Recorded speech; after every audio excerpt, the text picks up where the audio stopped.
Hey card making friends, Sandy McIver here. Welcome back to my channel. I have some new products to share with you today. These are created by BiBi Cameron and they're distributed by Contact Crafts. You can also get them at Simon Says Stamps. And these are new watercolors. And what's different about them is they're already pre-mixed in the bottles. And as you can see, I'm showing you, I swatched them all and the colors are just fabulous. There's even two little bottles that are empty that you can mix your own color. For today's demonstration, I'm going to be using Alex Syberia stamps. The first one I'm using is Cindy Lou's Poppies and Dyes, and I have black embossed them onto watercolor paper. And the colors I'm going to be using are saffron, carnation, olive green, I end up not using that, emerald, and verdigris. Okay, so I'm showing you on my chart where they are. And I've got a little tray here that I'm going to be using. Always need some paper towel. I've got a spritzer, some water to clean my paintbrushes, and a variety of different sized brushes. Okay, so I like to do a sample first when I'm mixing colors. So this little sheet is going to be my sample sheet where I'm going to practice the different colors. And I'm showing you how easy it is to get this paint going. You literally just squirt it into your tray and you're ready to go. The one thing I will say though, and you're going to see it as soon as I start putting this yellow down. These colors are deeply intense, so you're going to want to probably, in most cases, water them down a little bit. So I'm going to start with wet on wet technique, and that means that I'm wetting my paper before I'm adding the paint, and you'll see right here just how dark it is. Okay, so a little goes a really, really, really long way. My paintbrush, and I'm going to come in with my paper towel and I'm going to wick up a whole bunch of that color so that I can come back in and do a more diluted shade of the yellow. So I'm mixing some water into the edge of the yellow and bringing it back in. And while you're working around these, you want to try and keep them wet. It's really not necessary to stay inside the lines because, as I said, I heat emboss them. So they do have a little ridge all the way around them. For the most part, it will retain the color inside of the lines unless you have a huge puddle of water, in which case they might seep over. We're also going to be die cutting these too, so going outside the lines is no big deal. Okay, you see that I have diluted my carnation because obviously now I know how deep these colors are, and I added a pile of water to it into a second part of my tray, and while my yellow is wet, I'm incorporating the pink into it, and you'll see that it turns a nice kind of orangey, peachy color. Okay, let's try a big one. So again, I'm going to flood it, wet on wet technique, wetting the paper first, adding the yellow, mostly to the center, because I'm going to do the outside edges, mostly in pink. And instead of adding more water with my paintbrush, I'm finding that my spritzer works very well for this. Okay, so I'm spreading it around. Now I'm going to come back in with the carnation, and this is diluted carnation, and add it near the center, letting it run, and we're just going to let it do its own thing. That's kind of why I say it's easy. It's also messy, but you don't require any talent or any experience to do these pretty watercolor flowers. You're just going to sit and play with the watercolor. Now I'm blending in a little bit and I'm moving some of the paint around, making sure that I don't have any white spots that haven't got wet yet. And as these flowers dry, you're going to notice that the color is going to fade a little bit. So you kind of want to watch that. And while they're still damp, you get the opportunity to add more color. If they completely dry out and you don't happen to notice it until afterwards, just simply give them a little bit of a spritz with your spritzer and add some more color. Okay, so I spritzed out my yellow to dilute it a little bit, moving it around, getting rid of all the white spots. And then I'm coming back in with diluted pink or diluted carnation, adding that close to the center and letting it run. So you want your flowers wet, but you don't want puddles, okay? So if you end up with huge puddles, just take your corner of your paper towel and wick up the puddle. Okay. Just letting that go. They're looking nice. I'm kind of liking that. There is a big puddle. I'm just going to tip it off. Okay, so here's my real ones, and I'm going to come back in and I'm going to do exactly the same thing with them because I'm happy with the colors. And now that I'm doing all 3 flowers at the same time. And because we're working wet on wet, as long as you work quickly, you can do more than 1 flower at a time. So again, just getting in here, laying down that color. Darker in the center, lighter towards the edges. Coming back in with the diluted carnation and adding that, just giving it a nice little spritz so that it runs and blends. Getting rid of any black or white spots that I might have. And I want it a little bit deeper, so I'm adding a little bit more of the carnation and a little bit of yellow around the outside edge where there was kind of a bald spot. Okay, and flower number 3. Excuse me, I have a frog in my throat today. Okay, spreading that color around, getting rid of the white spots. And changing paintbrushes and coming back in with the pink. Get that color running. And a little bit more yellow. Got a couple white spots. Okay, I'm liking that. Now we're going to move on to the leaves, but I am going to keep an eye on those flowers as they dry in case I need to add some more color to them. So I'm just moving my tray over to the right-hand side, and I've got my little practice sheet back in here, and we're going to lay down some green, and then we're going to add a little bit of blue to it and get a really nice runny leaf with some nice darker details. And again, messy. Just paint it. Doesn't matter if you're going outside the lines, we're going to be die cutting these little guys. Okay, so I'm adding some blue back in where I'd like some shadows, usually around one side or near the bottom, because that's usually where the leaves are deeper colored when they're on the stem of a flower. And I'm going to do all of these at the same time. So I wet them all with my clean paintbrush. I'm coming back in with my green, and I'm flooding them entirely in green. And then switching paintbrushes, coming back in with the blue to add a little bit of detail and shadow. And you can make some of these darker than the others. It just adds to the interest when you're putting your card together. Okay. Be careful of that blue. It's really, really dark. Make sure you dilute it. And I have some extra ones on the other side here, so I am just going to quickly do them as well. Laying the green down and then laying a little bit of the blue. Super fast and easy. And makes you look like a rock star when you go and put these cards together. You just wait and see how pretty these flowers are once they're cut out. Of course, they have to dry first. Okay, so I need a couple of stems. I need 3 for this card. So I'm just quickly doing the 2 stems that I did here. And then I'm going to grab my sample and I'm going to do one of the stems from there as well. I guess I'm doing both of them. So you notice I have a couple of puddles going on in this one. There's one way over on the left-hand side and there's one in the actual flower. So I'm going to wick those up a little bit. Otherwise, this is going to take forever to dry. And kind of the same thing with these flowers. We have a couple puddles going on. So I'm going to add some color into a couple of spots that look like they're, as this dries, the color is going to lighten a little bit. So that's why I'm watching them so that I can add more color back in. Because I want these very vibrant. I'm liking these as like the Icelandic poppies. My mom used to grow them and they were the prettiest colors. All pinks and yellows. Okay, and adding some pink back in.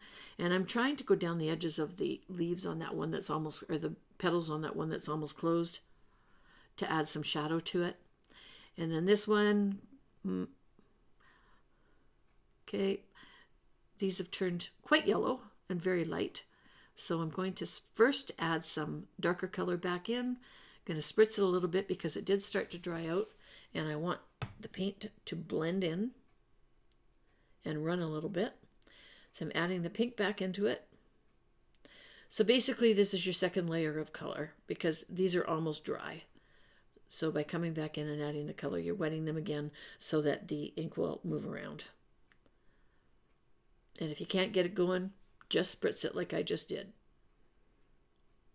Hey, it's watercolor paper, so it can take the abuse. It really can. Just keep touching up your flowers and your leaves until you're happy with them, and then we're going to set this aside and we're going to move on and we're going to play with a different set of flowers.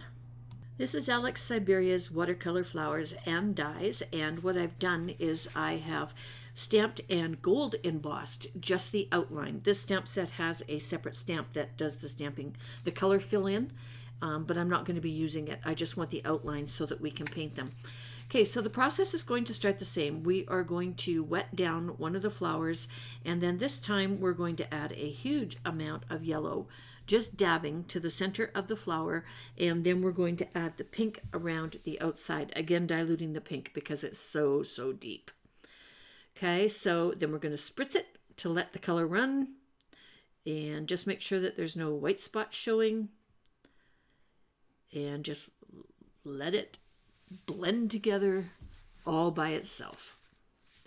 Sometimes called flooding. And it's just kind of fun. You don't have any control over what the flowers are going to look like when they're finished. And none of them are ever the same. So that's kind of what's fun about this technique. It's very freeing. You're just kind of smudging all your paint on there and waiting to see what happens. Okay, so again, I'm doing 3 at a time because I'm working fast and spritzing them. I'm not going to spend a huge amount of time on this, and we're not going to color all the flowers because I've already showed you that. It's just this particular flower, there's a little bit more freedom in adding the color to it.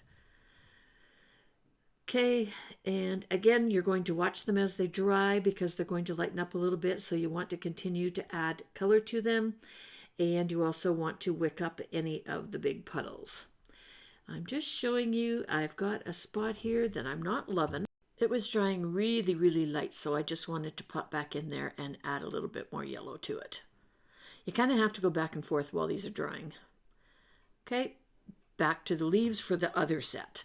Again, I have a whole sheet and I have wet pretty much all of them at the same time because you can do all of these at the same time. I'm running out of green, so it's really easy to just squirt a whole bunch more in there. Carrying on, adding a bunch of green, and I'm using exactly the same color for these. They're going to look different because the shape of the leaf is different. And then coming back in and adding some blue. Again, being very sloppy and very random as they're going to be die cut out. And they're going to be beautiful, don't worry about it. Messy is fun. Okay, so then you want to come back in and deepen your green, deepen your blue. Go back over a few of these. I'm not doing the one in the very top right hand corner because the embossing didn't take in the very top leaf, so that's why I was leaving it alone. Okay, so instead of throwing all of this unused watercolor out, I've decided to use it to make my backgrounds today for my cards. So the first way is I wet my paper, spritz the entire thing, and I'm using a 4 1/4 by 5 1/2 piece of watercolor paper, and I spritzed it with water, and I'm just laying down some color. Okay, I'm probably not going to love this, but I'm going to set it aside for a little bit and see what happens. And I'm going to do 1 yellow card today and 2 turquoise cards. So here's my second one, and again, I'm spritzing. This time I'm going to water down that blue, and that was verdigris. Okay, adding a touch of green. And it's getting streaky, so at this point I'm thinking, okay, I'm going to bring in a piece of clear acrylic, and I'm going to do the smooshing technique. So you need to dry your layers while you're doing the technique. So basically what I did was I built a color base by adding the ink with my paintbrush. Now I'm going to do some ink smooshing, which is going to add some depth of color and add a little bit more interest to the background. This time I'm putting some green onto my acrylic, and you can see the reflection of my light. It's a piece of overhead projector plastic is what it is. You could also use packaging from one of the stamp sets that you just recently got. Anything plastic works. And then I'm cleaning this off because I'm going to change, and I'm going to do the same thing to this yellow one. So cleaned my paintbrush, bringing in some pink onto my acrylic, and then smooshing my paper into it and then letting it dry. If you end up with a big puddle, kind of like the one going down the right hand side there and the left side, you can just touch it to a dry paper towel and it will wick off. And you're going to see me do that a couple of times with a paper towel that's over on the left hand side. I just lay it down on the paper towel to get rid of the puddle. Okay, and again, in between each of your smooshing, you want to dry the paper so that your colors layer. And you don't want to get them too wet, otherwise it activates all the color underneath. So we're coming in with some yellow because there's a few naked spots that I want to fill in. I think I've decided while I was putting this card together that I added too much pink to this background. I wanted it to be a little bit more yellow. So just a heads up on that and watch how much pink you use, because then you end up with a lot of orange in your background. So if I was to do this again, and I probably will, I would have put some yellow down on my acrylic. I would have spritzed it to dilute it and started from there to build up my color. Okay, just flipping my acrylic over to get rid of the paint that's on it.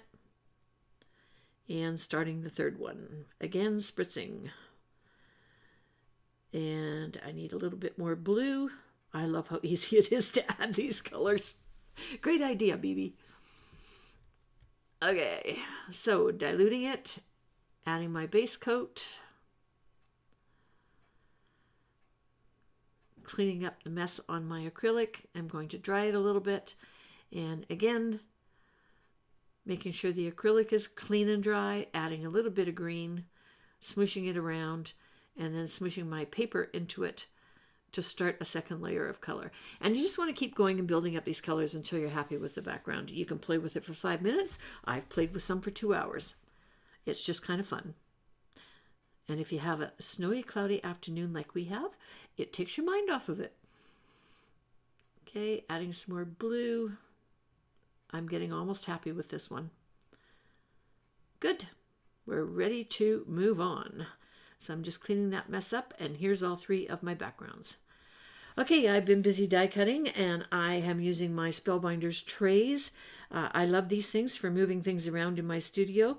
I also used another Alex Syberia Designs. This is Meadow Magic cover plate, and I ran it through my die cutting machine to get that pretty detail in the background. And now I am laying all of the pieces into splat box so that we can give them some splatter. You saw that I spritzed my gold paint. That's my new favorite. And the black in BiBi's set is diluted just enough that it's not really great for doing splatter. So I'm using my Gamsa Tambi, and the black is in second from the bottom on the right hand side. And I have just added some water to it with the spritzer, and I'm using it to splatter all. Okay, not just the background, but I did the flowers and the leaves as well. Okay, and then next what I'm going to do is I am going to spritz some water into that yellow. So third from the top on the left-hand side. I tried the gold. It didn't really show up really well, and that's why I decided to move over to the yellow. So I'm just spritzing it here to get it activated. Okay, so this is a long version of watercolors. This is what you have to do to get watercolors activated the old way, instead of just the liquid like BiBi has created. Okay, so I need some yellow because I want some yellow splatter on my leaves, on my flowers, and on my white background piece. It helps to kind of bring everything together. Just quickly splattering along. We're going to do the same thing with the second set of flowers, but this time I'm going to use this splatter white. And this is heavily diluted paint. This is also from Spellbinders. So you just put a little bit onto an acrylic handle, give it a good spritz of water, and then blend it with your paintbrush and get it a little bit on the runny side, just enough to get it going. You'll see that I also spritz my gold again because I'm going to use the gold on this one as well. Okay, and we want a nice splattering all over all of our pieces.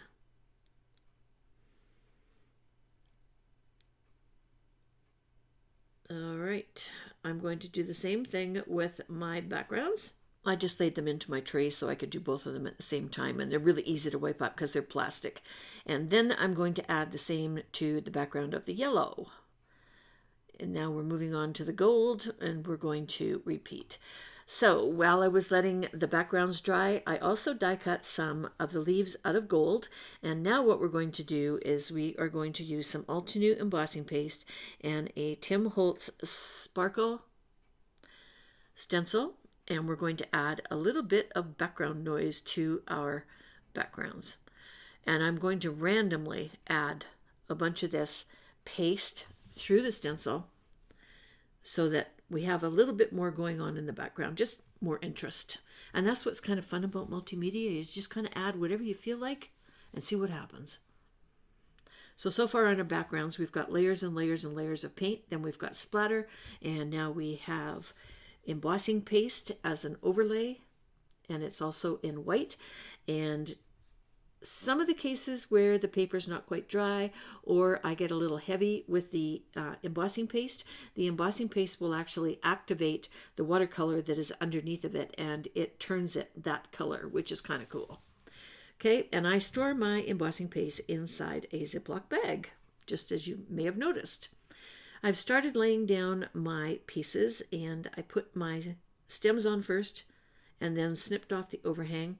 I've got little squares of foam tape on the back of all my flowers and leaves. So I like to attach my flowers first, and then I kind of fill in with my leaves afterwards. And I have foam on the tips of the leaves, and I'm adding liquid glue to the bottom of the leaves. And this adds a little bit of height to the leaves and dimension to your card, which makes it more interesting. And I always do lots of extra leaves. You never know how many you're going to use, and it's okay to have leftovers. Then you've got some ahead for the next project. And I've used this stamp set a couple of times, so I just keep tucking the leaves into the cellophane that they come in. Super easy to store them. Okay. Just adding large and small leaves up the stem. Okay, one more. And I'm using Barely Art glue because it's got that nice detailed tip on the end of it. And so here's the first poppy one finished. Not quite. Grab your number 10 jelly, and this is Saccharu, and you want to add white to that center black. Look at the detail. Doesn't that make them pop?